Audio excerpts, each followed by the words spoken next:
Radio. Jalisco Radio. Porque tenemos una historia en común de muchos años.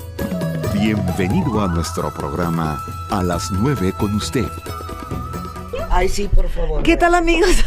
Aquí acomodando los últimos detalles, que si un poco de agüita, que si los micrófonos, los audífonos, que si Jorge Ariel, que ya regresó de su cumpleaños ayer, bravo por nuestro compañero, que si Ángeles Rodríguez dando los detalles de la última de la producción de hoy, claro, y de otro programa también. Y bueno, buenos días.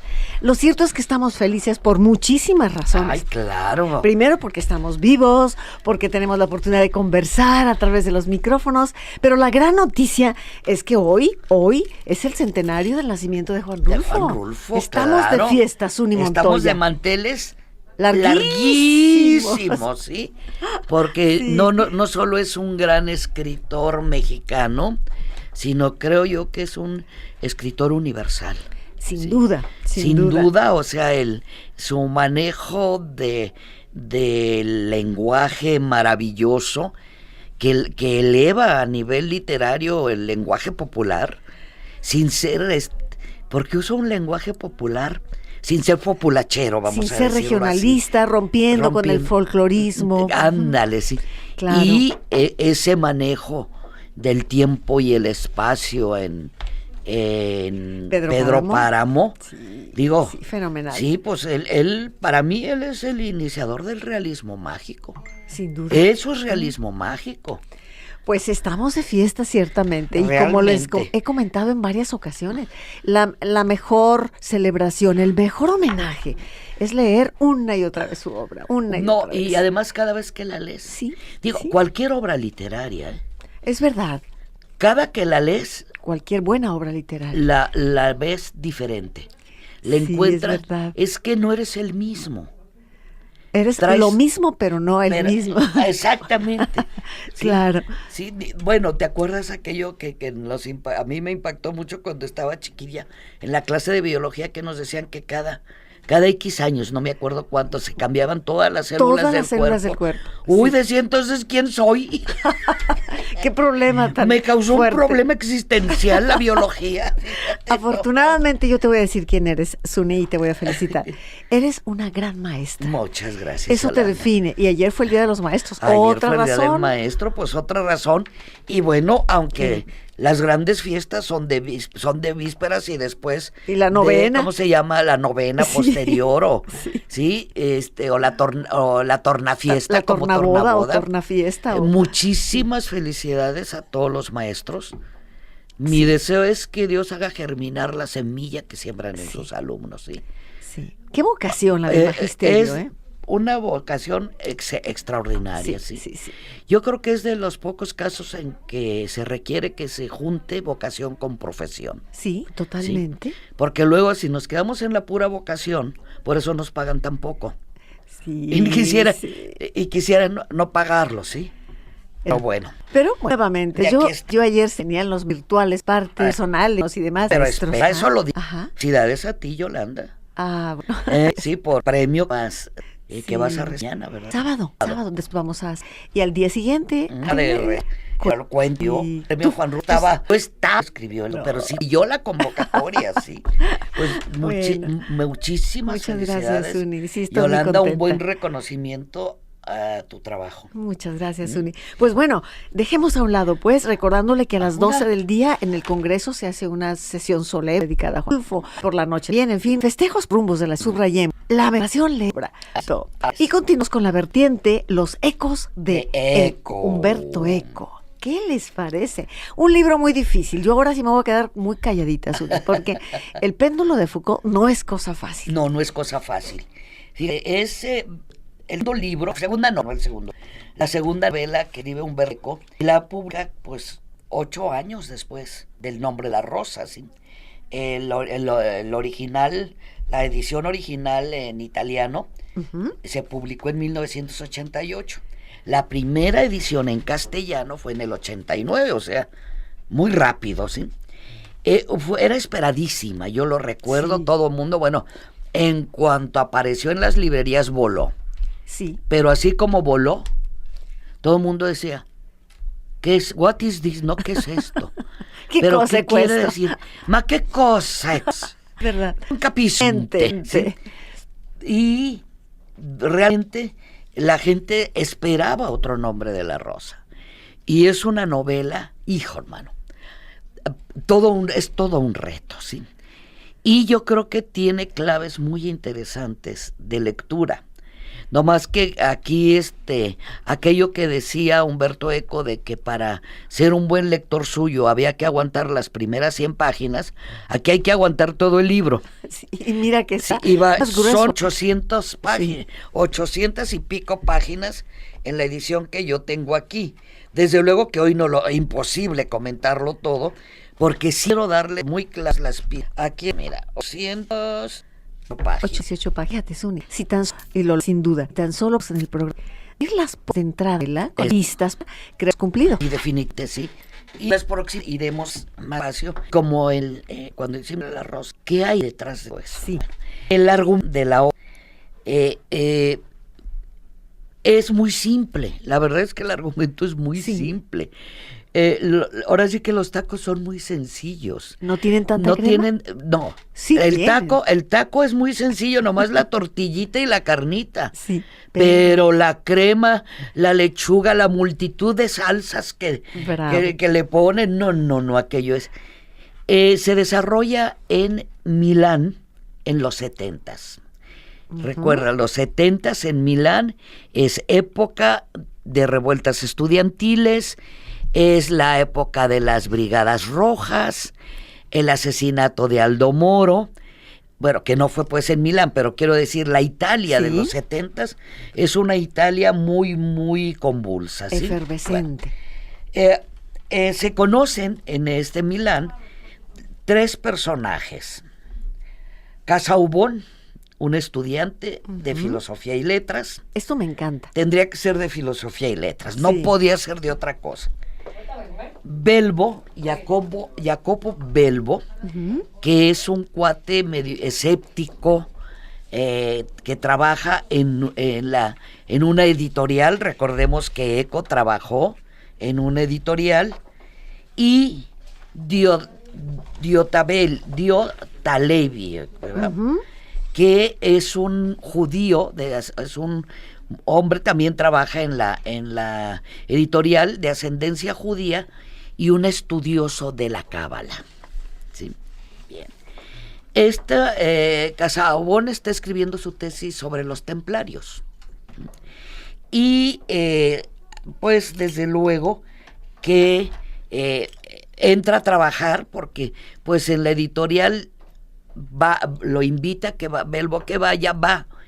Y se encuentra con un personaje que lleva un supuesto plan de los templarios para dominar el mundo en el año 2000.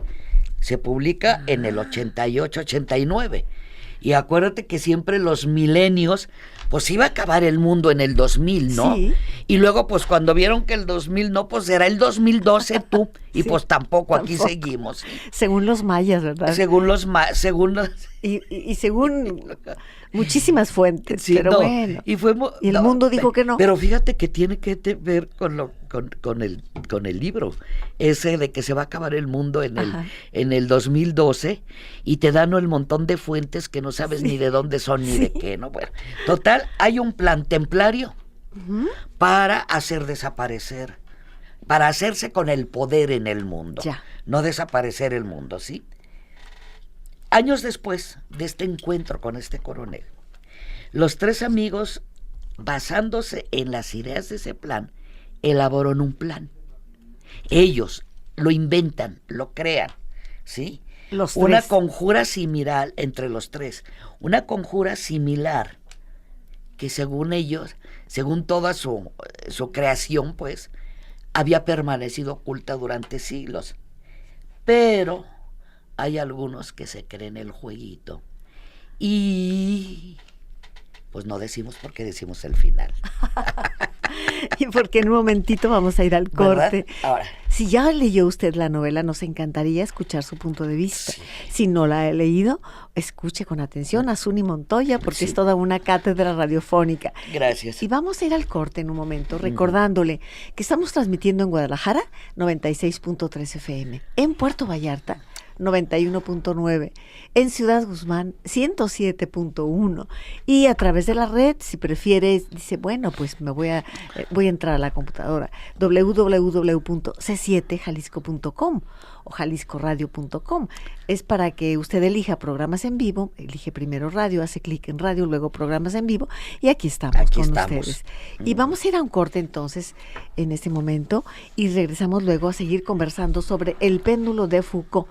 Il péndulo di Foucault, este libro que hoy nos comenta, escrito por el semiólogo, sin duda por el complejísimo espíritu de Umberto Eco, y hoy explicado con Zuni Montoya. Qué privilegio, ¿verdad?, escuchar a la maestra Zuni Montoya. Gracias. Corte y regresamos en un momento. A las 9 con usted. Continuamos. A las 9 con usted. Regresamos.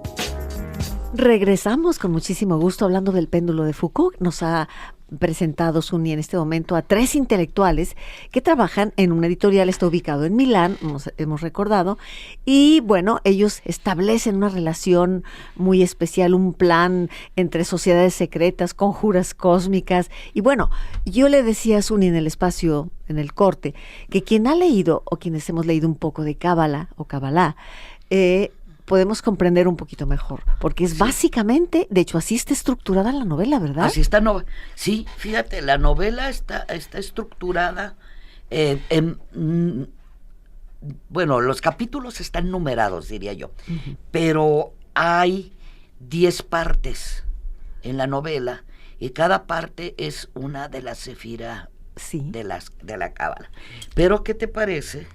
Sí, bueno, antes que nada, él vuelve a usar una maña de tiempo para presentar la novela, porque la novela empieza con Casaubon escondido. Bueno, que déjame decirte, Casaubon, esto es importante. El personaje Casaubon. El personaje está inspirado, igual que El nombre Guillermo de de Baskerville, sí.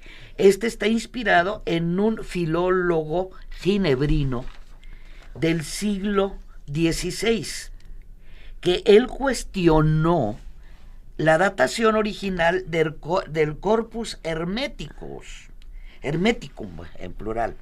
El Corpus Hermeticum es una corpus, acuérdense, es un conjunto de escritos. ¿Sí? El Corpus Hermeticum, es decir, es un conjunto de escritos herméticos, es decir, de alquimia, de estas cosas que le llaman la sabiduría, la tradición con mayúscula, porque no es la tradición del jarabe tapatío o del pozole, ¿sí?, sino el conocimiento ancestral. Y según eso había sido escrito por Hermes Trimegisto, que es también el que se considera el creador del zodiaco egipcio y el creador de la alquimia. Y este señor Casaubon, por eso ahí nos da el perfil del personaje, critica y dice, no, esto fue escrito en otro siglo, muy posterior, no por un personaje además mitológico, el Hermes Trimegisto, ¿sí? Entonces, nuestra clave de lectura es la Cábala, no hay otra. Y si entendemos lo que significa cada una de estas sefirot, que ahorita explico lo que son, ¿sí?, vamos a entender los capítulos. Quiero leerles en el mismo del mismo libro lo que dice aquí. Dice, o sea, la Cábala primero, antes que esto, mejor. Es una sabiduría antigua de origen judío que revela cómo funciona el universo y la vida. No es judía, sino es confesional. Es algo, la palabra cábala o cábala significa recibir, fíjate qué hermoso. Sí. Y se trata de recibir la plenitud de la luz, que lógicamente para los judíos es Dios, ¿no? Y toda es una rama, imagínense ustedes, digamos, ¿qué figura geométrica es? 1, 2, 3, 4, 5. ¿Un octágono tal Un vez? octágono. Imagínense un octágono. Y en la parte de arriba superior está la primera de la sefirot, ¿sí? Luego en cada ángulo va otra, ¿sí? Y en medio, digamos a la mitad del octágono, van otras. Es el árbol de la sefirot, ¿sí? Ya. Y todas las ramas, que así se les llama, muestran la vida, la salud, las relaciones, la carrera, todo. Y todas, esto es lo importante, emanan de un mismo tronco, de una misma raíz. La sabiduría cabalística no se dicen los cabalistas, no se basa en la fe, sino en la aplicación de la cábala en la vida. Esto es muy importante. Ayuda a entender muchas cosas, ayuda sobre todo a cómo conectarte con la luz del Creador, la cábala, ¿sí? Y recibir la plenitud. Según la tradición, hace 5,000 años se revelaron una serie de conocimientos espirituales, se le comunicaron a la humanidad para entender todos los misterios de la vida. De Dios no, porque pues ahí sí, nomás no, pero de la vida, ¿sí? Es una especie de código secreto del mismo universo. Del universo, ¿sí? Y es este conjunto de conocimientos es el Zohar, ¿sí? Sí. Y es la sabiduría cabalística está basada en el Zohar, ¿sí? Y quien la arma hace 2,000 años es un rabí, el rabí Shimon Bayochai Conchet. Él, este rabino, en el inicio de nuestra era prácticamente, fue quien armó la cábala, tomada de esta sabiduría ancestral del Zohar.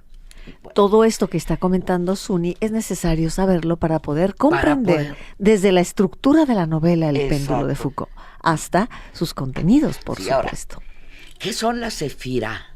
Sí, en plural. En plural. ¿Qué son?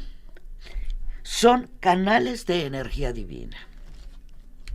Son los canales de la energía divina, ¿sí? Y al mismo tiempo son diferentes etapas del proceso creativo. Ojo, no solo de la creación de Dios, sino también de la creación. Podríamos hablar en este caso de la creación literaria. Sí. Pero hablando de la creación del mundo, en el capítulo 34, iniciando la parte de la Sefirot Jeburaj o Yeburaj, no, la verdad es que no sé cómo se pronuncian, dice esto, ¿sí? Decíamos que son canales, pero también son recipientes, cada una de las Sefirot, dice. Diotabeli, acuérdate que es el experto en Cábala, nos hablaría a menudo del cabalismo tardío de Isaac Luria, en el que se perdía la ordenada articulación de la Sefirot. Esto es muy importante. Esta es una interpretación de la Cábala. La creación, decía, fíjate qué hermoso, es un proceso de inspiración y expiración divinas, ¿sí? Como un hálito ansioso o la acción de unos fuelles, ¿sí? Y luego, el gran asma de Dios, glosaba Belbo. Belbo es el no creyente, el que todo lo toma a la ligera, ¿no? Ponte tú a crear de la nada. Es algo que se hace una sola vez en la vida. Para soplar el mundo como se sopla una ampolla de vidrio, piensen en el vidrio soplado, es una imagen hermosa. Dios necesita contraerse sobre sí mismo para tomar aliento y después emite un largo silbo luminoso de qué las bonito. 10 sefirot. Qué bonito. Es hermoso, hermoso. Bellísima sí. imagen. Bellísimo. Y más como nos has dicho, imagínate el vidrio soplado. El vidrio soplado, sí, la luz que te da el Inspiras vidrio. profundamente y luego sueltas para Sueltas. crear el hálito del Sí, mundo. y luego dice, silbo o luz. Dios sopla y se hizo la luz. ¿Eh? Pero es necesario, fíjate, esto es importantísimo, pero es necesario que las luces de la sefirot sean recogidas en recipientes capaces de soportar su esplendor. Sí. Las vasijas destinadas a recibir Keter, bueno, las superiores, ahorita vamos a hablar de cuáles son las sefirot y qué implican, ¿no? Soportaron su fulgor, mientras que en el caso de las sefirot inferiores, luz y aliento se expandieron de un solo golpe y con demasiada fuerza, y las vasijas se rompieron. Los fragmentos de luz se dispersaron por el universo y así nació la materia ordinaria. La rotura de los recipientes, decía preocupado Diotalevi, es una catástrofe grave. Nada es menos visible que un mundo abortado. Debía de haber un defecto en el cosmos desde los orígenes, y ni los más sabios rabinos habían logrado explicarlo todo. Quizá en el momento en que Dios expira y se vacía, quedan algunas gotas de aceite en el recipiente originario, un residuo material, el resimu, y Dios se expande junto con ese residuo.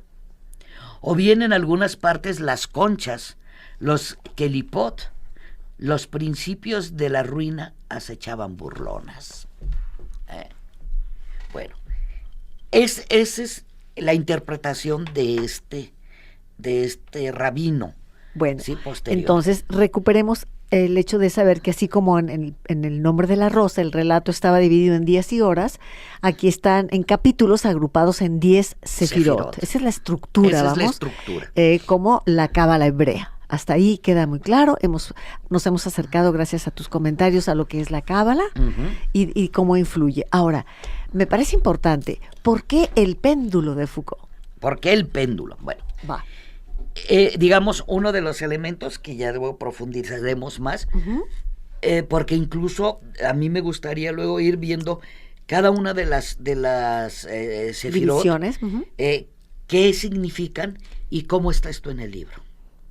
¿Sí? Porque hay una coincidencia perfecta. Bueno, ¿por qué el péndulo de Foucault? El péndulo de Foucault es un artilugio que yo lo he visto, está actualmente en el en el Panteón de París. Está colgado de la cúpula del Panteón de París. De hecho, la primer parte, ¿sí? Todo es muy tediosa, como suelen ser las primeras las partes 100 primeras páginas. Las 100 primeras páginas, ¿sí? Aunque aquí todo es enredoso. Para empezar, inicia con... Todos los capítulos empiezan con un epígrafe. Aquí está en hebreo. Ya con eso tenemos. Ya, bueno. O sea, no se conformó en el nombre de la rosa que metía inglés, francés, italiano. No, aquí en hebreo. Aquí mete hebreo, mete latín, mete francés antiguo, alemán, de todo, pues bueno. Pero es nada más en el epígrafe, en el resto no. Bueno, entonces el péndulo, te digo, es una bola, una esfera, que debe tener determinadas medidas, que pende de un hilo que también debe tener determinada medida, que está puesto colgado ahí de determinada altura. O sea, todo tiene que ser matemáticamente exacto. Sí. ¿Sí? Y que se supone que ahí está, digamos, a esa altura, en esa dirección, está anclado, a fin de cuentas, o orientado, apuntando hacia un punto inmóvil del universo. ¿Sí? El péndulo, como buen péndulo, se mueve. ¿Oscila? Oscila, igualito que el péndulo de un reloj. ¿Sí? Bueno. En lo que yo vi en París, está abajo en el crucero del Panteón, ahí está el péndulo colgando de la cúpula, que da la altura y da las medidas que se requieren. Bueno, el péndulo tiene que oscilar en determinado, todo tiene que ser matemáticamente exacto. ¿Sí? Y abajo hay un círculo con unos números. Digamos, están hasta las 24 horas del día. En ese círculo. Pero están 2 veces. Porque digamos, yo me acuerdo que yo entré a las 3 de la tarde y el péndulo oscilaba de 3 a 3. Sí. Yo ya habiendo leído el libro, mire, créanme, me fijé en todos los referentes del péndulo y de las horas y demás, ¿sí? Que, a ver, aquí está este pilar que soporta la cúpula, este dibujo, casi iba con un marcador y ponía una X, ¿verdad? Bueno, yo me metí, había una exposición interesantísima de objetos de la Primera Guerra Mundial, hasta un avión de la Primera Guerra Mundial había ahí, todo. Estuve pues 2 horas, lo supe, porque cuando salí, el péndulo pasaba por las 5. ¿Sí? Revisé todos mis referentes y todo estaba en su lugar. Perfecto. El péndulo oscilaba del mismo punto al mismo punto. No había cambiado su oscilación. ¿Cuál es el principio del péndulo? Que me está haciendo evidente el movimiento de la Tierra, de rotación de la Tierra. ¿Sí? El péndulo se mantiene fijo. La Tierra es la que se mueve. ¿Sí? Y entonces, ¿por qué el péndulo de Foucault? Porque existe una verdad. El péndulo es el símbolo de la verdad. Inamovible. Inamovible. Todo lo demás se mueve menos la verdad. Ya. ¿Sí? Qué interesante. Entonces, por eso es el péndulo de Foucault el nombre. Y esa es la columna vertebral de la novela. Exacto, de la novela, sí.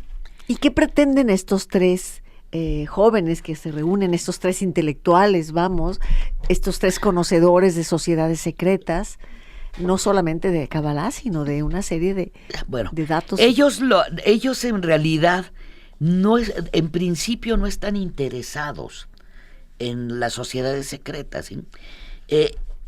Aquí ya quiero hablar para entender esta estructura y responder, aunque sea de un poco más atrás, ¿sí?, a tu pregunta. Hay 3 niveles en la Sefirot. El nivel más elevado habla de la dinámica cognitiva, ¿sí? Y tenemos a Keter, que es la corona, ¿sí? ¿Sí? Y luego está Binah, que es el entendimiento. Es el entendimiento que viene a ser es la sabiduría. Ya me hice bolas. No, bueno. Binah es el entendimiento. El primer poder consciente de la mente es Jokma, que está en el árbol que dijimos en el octágono, está a nuestro lado derecho, ¿sí? Pero está al lado izquierdo, si vemos el árbol desde su propia perspectiva. ¿Sí? Así como a la derecha del Padre, cuando lo vemos está a nuestra izquierda. Bueno, es la sabiduría. Ya. ¿Qué es la sabiduría? Es el primer poder consciente del intelecto en la creación, la sabiduría. Y tiene 2 poderes. el Padre Superior y Israel el Abuelo. Esta Sefirot se desglosa en dos poderes, dos panzufim. Este es el conocimiento intuitivo, Yolanda. Ujú. Es la primera Sefirot. El conocimiento intuitivo. ¿Eh? Que es la habilidad para observar algún aspecto de la realidad y extraer su esencia. Qué interesante, fíjate. Fíjate. Porque aquí vendría a ser como una chispa de la luz. De la luz. Primera. Sí, es exactamente eso, es una chispa de la luz primera. Sí, y es la primera fuerza del proceso creativo. Y sí es La cierto, sabiduría, Yolanda, sí. tú eres creadora. Sí, bueno, Cuando escribes algo, lo primero es una intuición. sí. Lo sí, primero sin es una duda. intuición. Es decir, se te prende el foco para algo. Sí. En cualquier algo pasa. proceso creativo. Sí, es verdad. Así sea científico, literario, una teoría, lo que sea. Sí. Ahora, la segunda Bina, o sea, la segunda Sefirot es Bina, es el entendimiento, que es el segundo poder consciente de la creación. Sí, el Homa reside en el hemisferio derecho del cerebro, en el ser humano. Sí. El Bina en el hemisferio izquierdo. Y es el poder del análisis conceptual. Es el razonamiento inductivo-deductivo. Es el poder de asimilar en la propia conciencia las ideas. Es Eso el es el pensamiento entendimiento. lógico, el entendimiento, ¿sí? Es la habilidad, además, de explicar las ideas a uno mismo y a los demás. Fíjate qué importante. La intuición ¿Y luego? y luego la aprehensión. Que incluye la formulación de esa que incluye la intuición. fórmula, exactamente. Vamos a ir a un corte en este momento. Qué interesante todo lo que nos comparte la maestra Suni Montoya, que son pilares, que son necesarias estas explicaciones para poder entrar de lleno a El péndulo de Foucault, que es una novela realmente apasionante. Sí te envuelve, sí. Te vuelve loca por momentos, pero es maravilloso disfrutarla. Segunda novela de Humberto Eco, luego del Nombre de la Rosa. Vamos a ir a un corte en este momento. Recuerde 3030-5326 y 3030-5328. Volvemos en un momento para seguir con El péndulo de Foucault con la presencia de Suni Montoya. A las 9 con usted. Continuamos. A las 9 con usted. Regresamos. Amigos nuestros, estamos hablando de El péndulo de Foucault, gracias a la presencia de la maestra Suni Montoya hoy con nosotros, quien de entrada nos está abriendo las puertas para lo que sería la intención primigenia de la novela, los conocimientos de Kabbalah, que tienen que ver con esa columna vertebral, sin la cual difícilmente entenderemos una novela tan compleja. Exacto. Bueno, hablamos de estas tres Sefirot. Sí. Keter, que es la corona de donde todo emana el principio, y luego la sabiduría Binah. Y Binah, el entendimiento. Los dos se conjuntan en Dat, que es el conocimiento. Pero luego viene el segundo nivel, que es la dinámica emotiva, el aspecto emotivo, que la creación tiene su aspecto emotivo.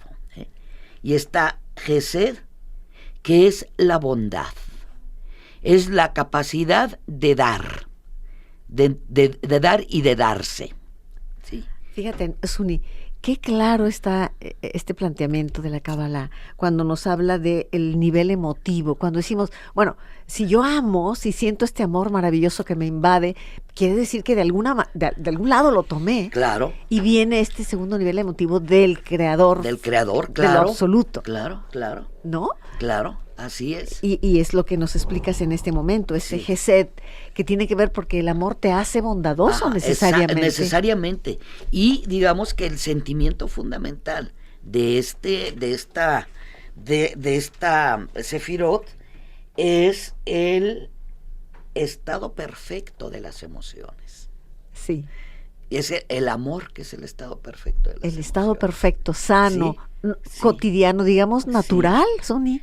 Naturalmente Sí. amamos. Y fíjate que naturalmente amamos. Sí. No es que el hombre, me opongo, homo hominis lupus, el hombre tiende al ser lobo del hombre, no. El hombre tiene los dos elementos, porque luego está la otra Sefirot.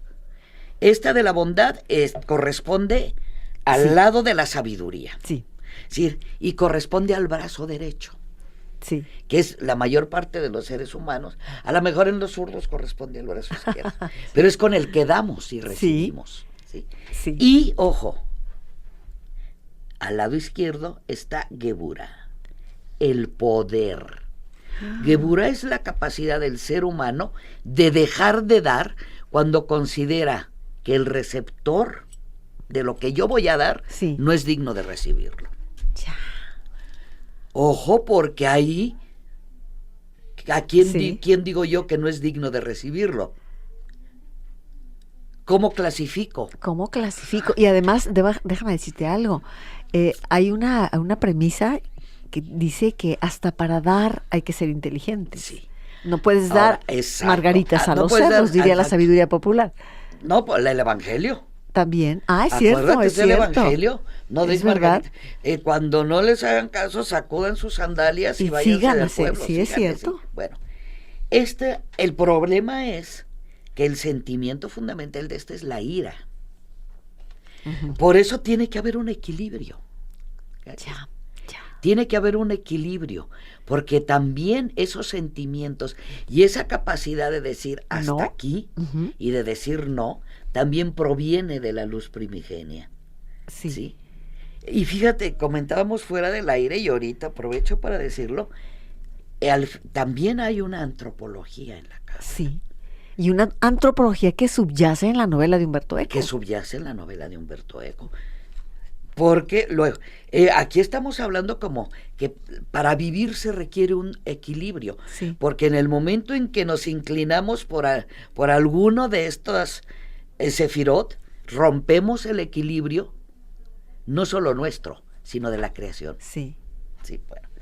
Luego, estos dos se conjuntan en Tiferet, que es la belleza. Qué bonito. ¿Sí? El coraje, el saber hasta dónde doy, el dar, todo eso conjunta la belleza. Y luego viene la dinámica del instinto y de la pragmática, lo práctico, chiquito. Y aquí está Netzach, que es la victoria. ¿Sí? Lograr el éxito, diríamos, ¿sí? Y el Hu, que es el agradecimiento. Sin el cual no podemos ir por la No hay vida. equilibrio. No, exacto. El Y- agradecimiento, sí. Estos son el fundamento. Es la dinámica instintiva. Y por último, lo opuesto a la corona, digamos en la parte recta de abajo, Inferior.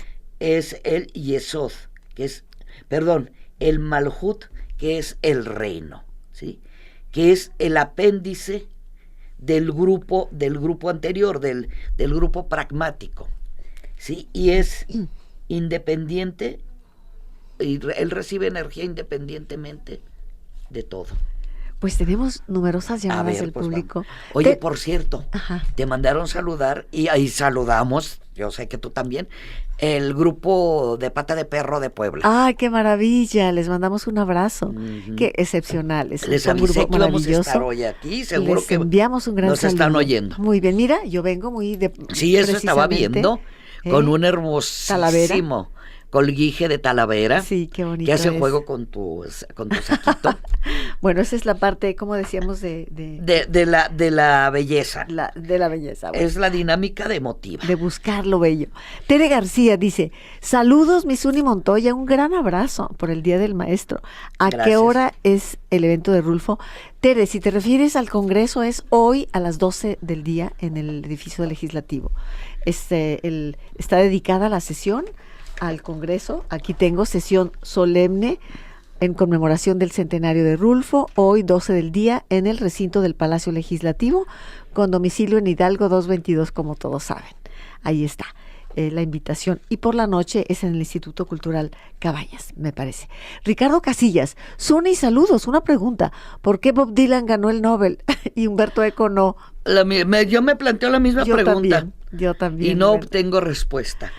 Conchita- ¿Será que hay un desequilibrio en la Sí, Sefirot en ese de quien pendular. otorga el Nobel? Conchita Melchor, un saludo a Zuni. Gracias, Es un Conchita. hermoso diálogo el de hoy con el auditorio. Tere, ya lo comentamos. Antonio Uribe, felicito por el premio. Gracias, Toño. Me encanta la invitada Zuni Montoya. Cuando viene sus programas son interesantes, dice Antonio. Muchas gracias. Carlos Linares, les felicito. Me encanta la voz de Zuni. Sí, Carlos, yo coincido contigo. Esa Gracias, voz grave no es frecuente. Tiene una voz muy bonita de maestra, que además se escucha.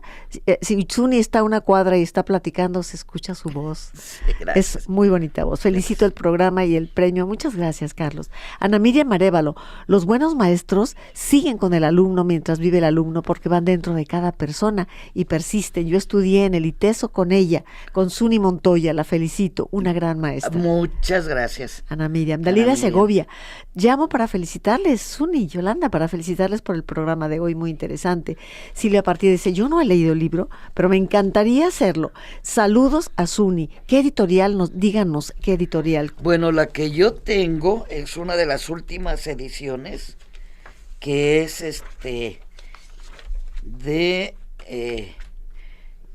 de bolsillo se llama. Sí, Mira tal que cual, esto es de morral, porque es Mira. un librazo más grande que Pues un sí. ladrillo. Sí. De bolsillo péndulo de nada, foco. Y es una edición del 2000 o una reimpresión. La verdad es que en cualquier librería usted llega y pide obra de Humberto Eco y dígale a ver sí. qué tiene y ahí estará. sin Pídalo duda. directamente, el Sí. péndulo de Foucault de Humberto Yo Eco. creo que en cualquiera, y no hay Gandhi, pierde. Fondo de Cultura, No el hay sótano. Sí. Sí. Quien yo Sí, ando en buscando. Gandhi, el sótano, Sí, sí. quien yo ando buscando desesperadamente, aprovecho el radio a ver si alguien me dice, me da el tip. Martínez Sotomayor, ando en busca del libro La Roca de Aire. Si alguien sabe del libro, librerías de viejo, lo que sea, por favor, apártenmelo y me dicen en dónde está para ir a comprarlo. A ver. Bien, sigamos con. Bueno, ahorita nos lo queda anoto poco para tiempo. ver si lo encontramos en internet. Ah, muy bien, Zuni, Sí. gracias. A ver, Bueno, sigamos entonces. Sigamos entonces con esto, ¿sí? Sí. Entonces ya tenemos la cábala. Ujú. Entonces, fíjate, cada parte va a ir narrando cosas iguales, ¿sí? Y ya leímos en esta interpretación que hace, cuando termina la cábala de Yesed, que es la bondad, que hasta ahí todo está en orden. Sí.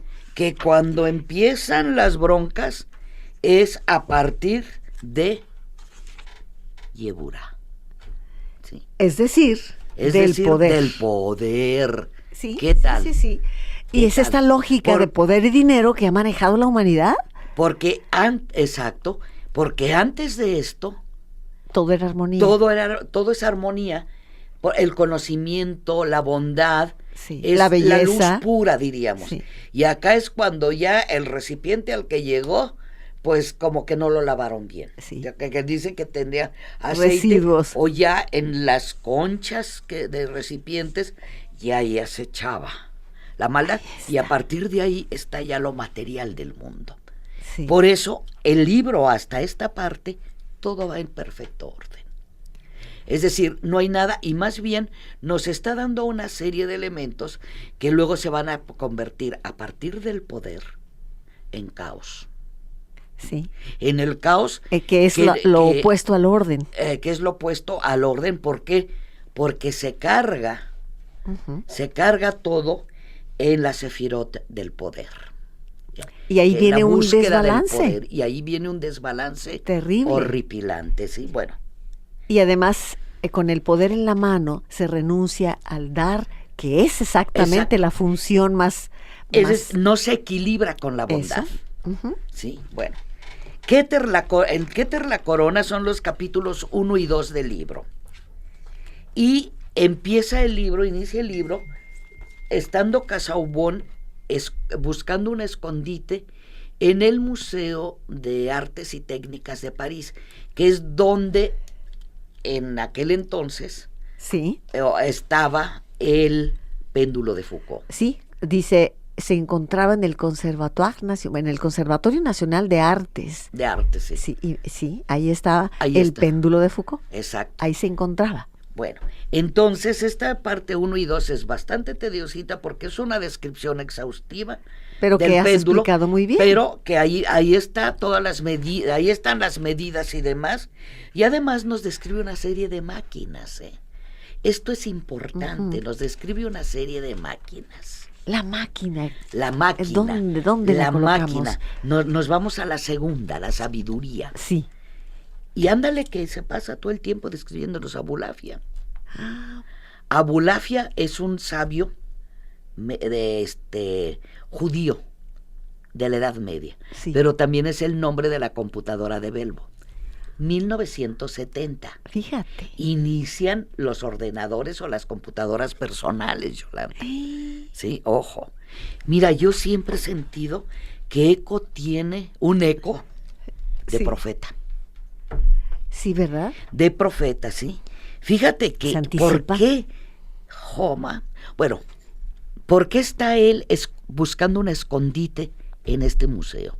Porque recibió un recado de Belbo que a la medianoche del día de San Juan se vieran ahí, porque él está en peligro y anda huyendo. Y bueno, entonces él empieza a recordar, pero luego te das cuenta, ojo, que la novela no se desarrolla con lo que él recuerda en el museo, sino que está en unas montañas de Italia recordando lo que recordaba en el museo. Válgame. Le encantan, ya ves, esos Sí, saltos. esas puestas en abismo. ¿Verdad? Sí. Igual que en El nombre de la rosa. Bueno, el caso es que le dice que todo está explicado en sus disquetes, en su computadora. Me imagino que serían de esos disquetes, ¿te acuerdas? Grandotes. Sí. ¿Sí? Flexibles. Sí, bueno. Entonces, sí, ahí está, digamos, empieza a hablar de la creación de una verdad, ¿sí? Y empieza a buscar la contraseña. Y es interesantísimo porque empieza a buscarla con lógica. A ver, y dice, estoy viendo aquí un cuadro de los Rosacruces, entonces, los no sé cuántos combinaciones del nombre de Dios, entre numerología, y nomás esoterismo. no le atina hasta que ya, desesperado, llega la intuición. Fíjate que tendría que haber sido lo primero. Que dice, le pregunta la computadora, ¿tiene usted una contraseña? Y desesperado responde, no. Se despliegan todos los... ¿Qué te parece? Entonces, pero ojo, porque estamos en la Sefirot de la sabiduría, Yolanda. ¿Y qué es la sabiduría? La hemos sustituido Por la información y por la sí. tecnología y por la información. Fíjate qué interesante. Y ahí esto. te digo que porque está escrito este libro en los 80s. Sí, sí. Está escrito este libro en los 80s. ¿De qué manera se anticipa, Eco? ¿Cómo se anticipa, sí? La computadora sustituye la mente creativa, Sí. que es la sabiduría. Y se acostumbra el hombre a no Y pensar y que alguien piense, se o que convierte- algo piense Y por él. ahora la sabiduría es lo que dice Face, lo que dice Twitter, lo que dice la computadora. Y no importa cuántas tonterías, porque además, así como hay verdades, hay cantidad de basura. de basura. Y el hombre se desacostumbra a pensar. A pensar y a intuir sobre todo. Se desacostumbra a intuir. ¿Sí? Y entonces, ya aquí nos está indicando, es, digamos, el primer protagonista, la computadora. Fíjate. Sustituyendo a la sabiduría creadora. Es en la computadora que van a crear el plan. ¿Qué le parece a usted? Nos quedan 2 minutos. Nos quedan Miss Uni, 2 minutos. para aterrizar este primer programa que hemos dedicado Bueno, exacto. al péndulo de Foucault. Bueno, estamos en estas sefirot cognitivas, ¿sí? Ujú, sí. Y vimos ya cómo es la cábala la que nos va a dar las pistas de cómo leer el péndulo de Foucault, ¿sí? Y pues ya tenemos para leer por lo menos Sí, la introducción. hasta el capítulo 6, por lo menos. Ahora, pero espérate, porque el 7, rapidito, del 7 al 22 es Binah, el entendimiento, Sí. que es las ideas como las cuajo. Bueno, y aquí nos va a presentar una serie de cosas, ¿sí? Nos va a presentar los otros personajes, los templarios, Bien. que ya hablaremos de ellos el próximo programa, porque se me hace muy importante, que son el punto clave de todo el libro. Pero aquí nos habla, ojo, tanto de los templarios históricos como de todos los distorsiones de los templarios. Y con los 30 segundos que nos quedan, vamos a agradecerle a Suni Montoya enormemente esta introducción que nos ha hecho tan compleja, pero tan clara en sus palabras, sobre el péndulo de Foucault y la parte, digamos, sustancial que sostiene la novela entera. Gracias, Uni, que tengas un excelente Día de los Maestros, todos los Muchas 365 días del año.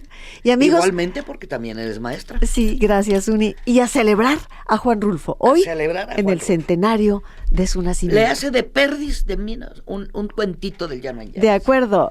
Gracias y hasta mañana a las 9 con usted. Por tu compañía, hoy en nuestro programa A las 9 con usted. Gracias.